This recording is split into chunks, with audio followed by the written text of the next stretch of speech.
Hi guys! Welcome back to my channel. So, magandang gabi from Denmark. Ngayon po ay it's already 8 in the evening. At I know sa Pilipinas ay madaling araw na po. So, hello! So, last video ay pinag-usapan natin yung magkano yung cost of living dito sa Denmark. So, today, naisip ko na i-share ko din kung paano ako nakahanap ng trabaho dito sa Denmark as a foreigner.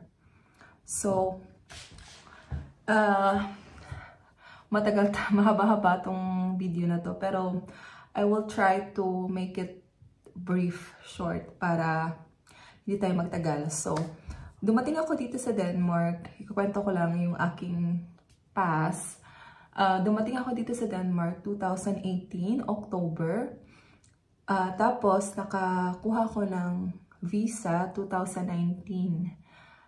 At una-una ko talagang ginawa nung once na nakuha ko yung visa ko is pumunta ako sa computer at naghanap ako ng trabaho. At prior to that, yung habang naghihintay ako sa visa ko, kasi sobrang tagal kung naghintay na ma-approve yung visa ko as a family reunification. From January, nakuha ko yung visa ko was, I think, August. So, sobrang tagal. So, while naghihintay ako sa aking visa, nagsisearch na ako sa mga internet kung ano mga possible na work dito sa Denmark. So, ang una-una ko talagang nahanap is ang pagki-cleaning sa mga hotel. Obvious naman, wala pa tayong wala ka pang alam sa language kasi kailangan mo matutunan yung language dito. At least yung mga basic na mga salita. So, after ko talaga na nakuha yung visa ko, nag-apply talaga ako. Kahit wala pa yung visa card ko at saka yung health card ko, nag-apply talaga ako kasi nga sa sobra ko pa namang nagstay sa bahay, talagang bagot na ako na nasa bahay lang. So, luckily, naka-apply ako ng hotel, nag-cleaning ako sa hotel. Yun talaga yung una kong trabaho. Although, ano lang ako doon, hindi ako full-time. Parang tatawagan ka lang nila kung kulang sila ng tao. Ang tawag doon dito sa Denmark is Aulusa. So, naging Aulusa ako for 2 weeks. Tapos, after 2 weeks, meron ako nakilala na Pinay din na nagtatrabaho siya sa isang hotel na medyo okay yung pasahod. Tapos, yung sa una kong hotel na pinasukan, hindi ko din siya gusto kasi nga super liit ng per hour. So, after 2 weeks, yun nga, lumipat ako sa isang hotel. Doon din, hindi din ako nakakuha ng full-time contract kasi nga, mahirap talaga kumuha ng full-time contract dito sa Denmark. So, bling din ako noon, Aulusa lang din, yung parang tinatawagan ka lang kung may vacant sila, ganun. Pero lucky ako nung time na yun kasi naghanap sila ng tao everyday. Yung kontrata na ibibigay sa'yo is walang hours. Ano lang yung tawag nito? Yung 0 hours. Pero kung merong trabaho, tatawagan ka nila.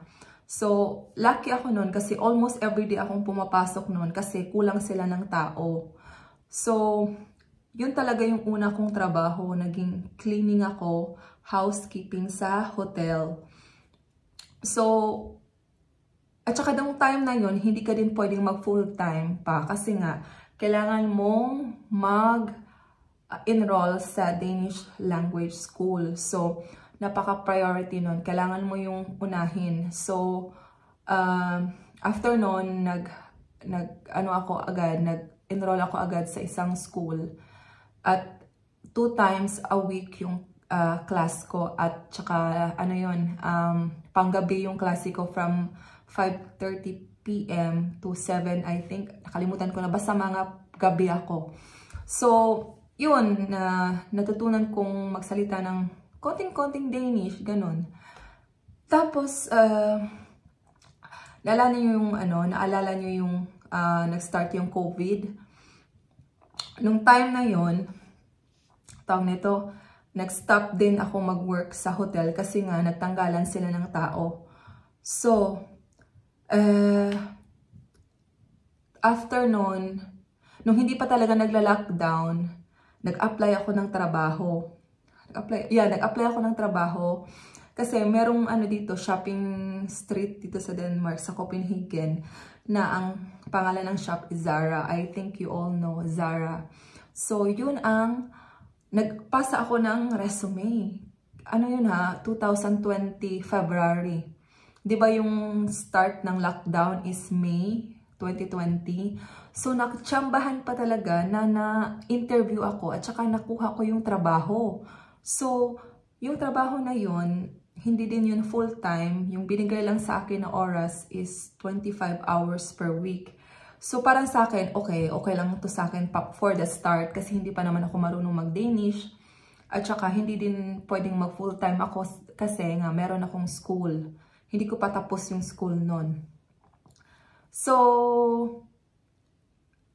yun nga, kasi yung ano na din yun, yung shop na yun, hindi kailangan na mag-Danish ka. English, kasi mostly ang nagtatrabaho din is yung mga estudyante na galing sa ibang lugar. So, hindi kailangan na magsalita ng Danish, which is, yun sa akin, yung parang, talagang saktong-sakto sa akin kasi hindi pa ako talaga marunong mag-Danish nun. So, nagtrabaho ako nun sa Zara, tapos nag-lockdown, tapos nung nag-lockdown, 3 months kaming sarado.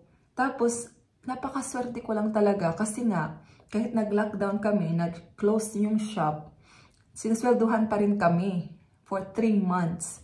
So, napakalaki ko kasi nga yung iba nawalan talaga ng trabaho nung lockdown.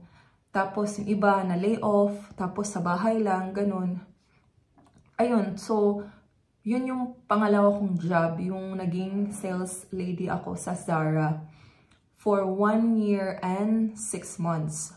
So, after 1 year and 6 months, parang doon ko naisip na, parang hindi na rin ako masaya kasi nga yung sweldo din doon, hindi masyadong malaki.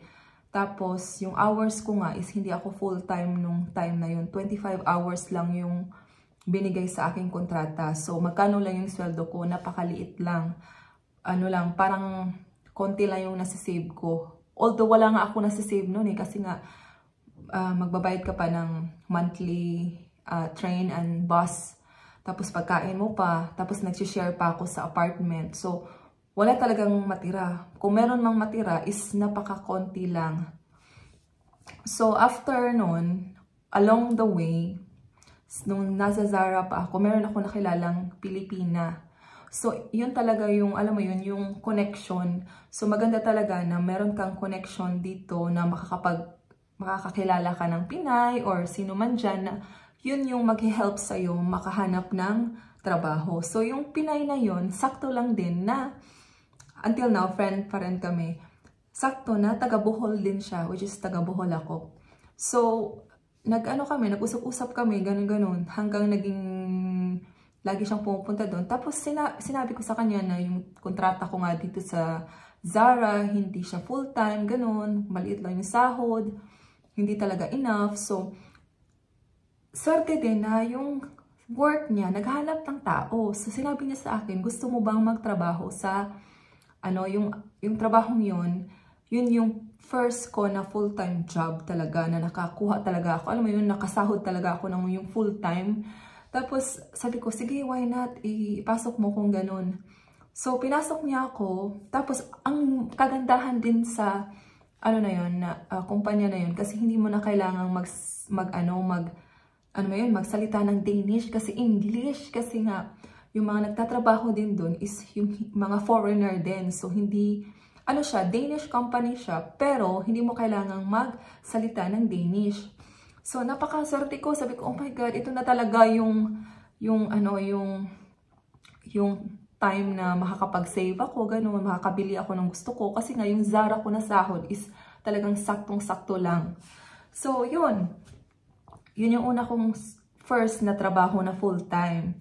Tapos, tawag nito, nagtrabaho ako doon as a picker sa isang warehouse. Nagpipick kami ng mga online grocery na, alam mo yun, yung nag-online shopping. Kasi nung time na yun, after COVID, nung nag-open na, yung mga tao takot pa rin mag-shop sa mga supermarket. So, ang ginagawa nila dito, mga tao dito, nag-online shopping sa mga supermarket. So, yun yung trabaho ko. Nagpipick kami ng mga pagkain, like kung ano-anong maisip mong pagkain, milk, prutas, gano'n. Yun yung pinipick namin everyday. Tapos, nagtrabaho ako doon November, naalala ko pa, November 2021 hanggang 2023 February. Kasi nung 2023 February, nag-close yung kumpanyang yun. Kasi nga, wala na kami masyadong order kasi naging back to normal na talaga nung 2023. So, nasad ako kasi nga, Diyos ko, wala na naman akong trabaho.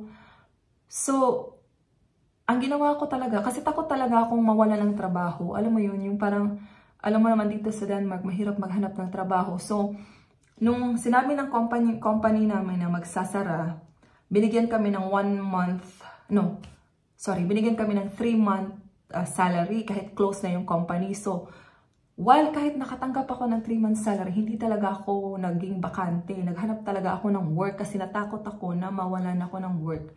So, ang ginawa ko, nag-apply ako sa isang yung tawag nito, sa isang commune, yung parang, ang tawag nito, public na trabaho, yung mag-aalaga ka ng matanda or mag-help ka ng matanda. So, nagtrabaho ako doon, nag-apply ako for ano lang ata, yun, 3 months lang ako nagtrabaho noon. Yung, ang tawag sa trabaho yun is Yelpa. Yung ikaw yung nag-help sa mga matatanda na nasa bahay lang na hindi na nila kayang gawin yung mga gawain sa bahay. Like, kunyari, for example, magtapo ng basura, o di kaya maglagay ng mga socks, o di kaya magbigay ng pagkain. Yun yung mga, yung mga light help. Doon talaga nasubok yung aking Danish kasi kailangan mo talaga magsalita ng Danish. So kahit hindi ako fluent, tinry ko yung trabahong yun. Alam mo yun, stress na stress ako noon kasi nga, everyday, iba-iba yung mga binivisit mong mga matatanda. At saka itong matatandang to, mahilig silang makipag-usap. So ako naman, yung Danish ko is napaka-limited lang. So talagang stress na stress talaga ako. Sabi ko, ano bang gagawin ko? Hindi ako masaya talaga sa trabahong yun. So okay, kahit okay yung pasahod nun, hindi ako masaya sa trabaho ko. So, my God, sabi ko, hindi ko talaga, parang everyday ako na-stress talaga. Kasi everyday kang pumapasok, minibigyan ka ng list of mga matatanda na bibisitahin mo. Sabi ko, Lord, hindi ko talaga gusto yung trabahong to. Sorry, pero alam ko na okay naman yung sweldo, ganun. Pero hindi talaga ako masaya. Everyday talaga ako malungkot, ganun. So, naalala niyo yung trabaho ko na nagsara? Yung nagpipik kami ng mga pagkain? Yung boss ko doon, hindi ko siya boss, parang leader ko doon, tumawag sa akin one day off ako noon, sabi niya, Gladys, si Roberto, ganun, yung boss mo dati, sabi niya, meron ka bang trabaho ngayon? Sabi niya, sabi ko, meron, sabi niya, kasi meron hiring kami dito sa bago kong trabaho. Gusto mo ba? Interesado ka ba? Sabi niya ganun. So, anong trabaho yan? Sabi niya, magpipik ka lang ng mga medicine.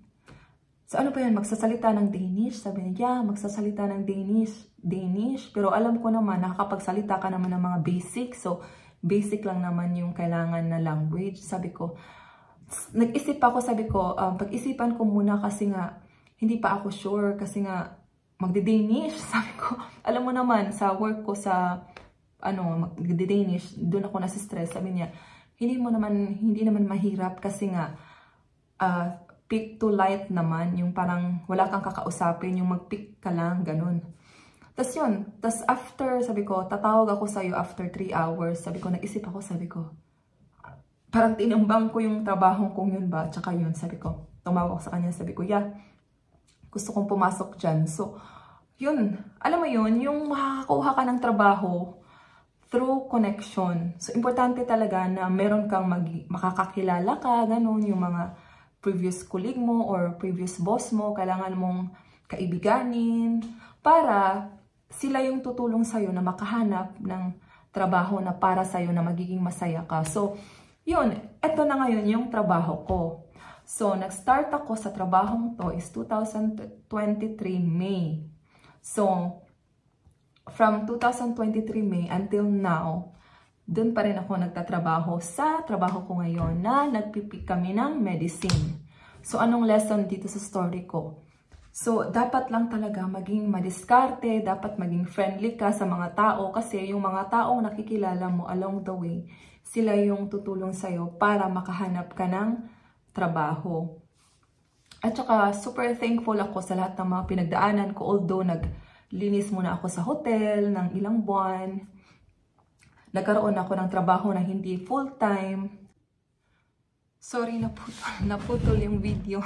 Kasi nga, wala na akong battery, so nag-charge muna ako. So, yun nga, ano yung makaka-help sa'yo is, yung, alam mo yun, yung magtiyaga ka muna mag-start ka muna sa maliit or sa mababa, hanggang makahanap ka ng trabaho na talagang magiging masaya ka. So, sa trabaho ko ngayon, masaya ako sa sweldo, masaya ako sa mga kasama ko sa trabaho, masaya ako sa company ko. So, swerte ko lang din kasi sa sobrang, alam mo yun, so from 2019 to 2023 ako talaga nakahanap ng trabaho na magiging masaya ako. So, sa lahat dyan na, alam mo yun, yung magbabalak na pumunta dito ng Denmark or mag-asawa ng Danish or EU citizen, yun talaga, from the start talaga, hindi ka makakahanap ng trabaho na yung gustong-gusto mo kasi magsa-start ka talaga sa mababa muna. Along the way, marami kang makakilala, marami kang matututunan, merong tutulong sa'yo na makahanap ng trabaho na para sa'yo at magiging masaya ka. So, yun lang naman yung aking i-share today sa video kasi nga parang, alam mo yun, yung nag-uumpisa pa lang ako dito sa Denmark, nag-search din ako talaga sa YouTube kung may mga Pinay ba na nakatira dito sa Denmark, kung paano sila nakahanap ng trabaho, madali lang ba, yung language, ganun. Kasi nga, nagiging, natakot talaga ako nung pumunta ako dito kasi nga hindi ko alam yung language. Anong trabaho ko? Wala akong education dito sa Denmark. Yung education ko sa Pilipinas, nag-search ako, hindi siya accepted dito. Kailangan mong mag-aral.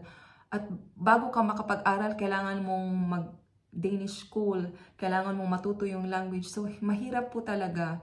So, sa lahat ng mga Pilipina dyan na gustong-gustong pumunta dito ng Denmark, payo ko lang sa inyo na one step at a time, makakahanap din kayo ng trabaho.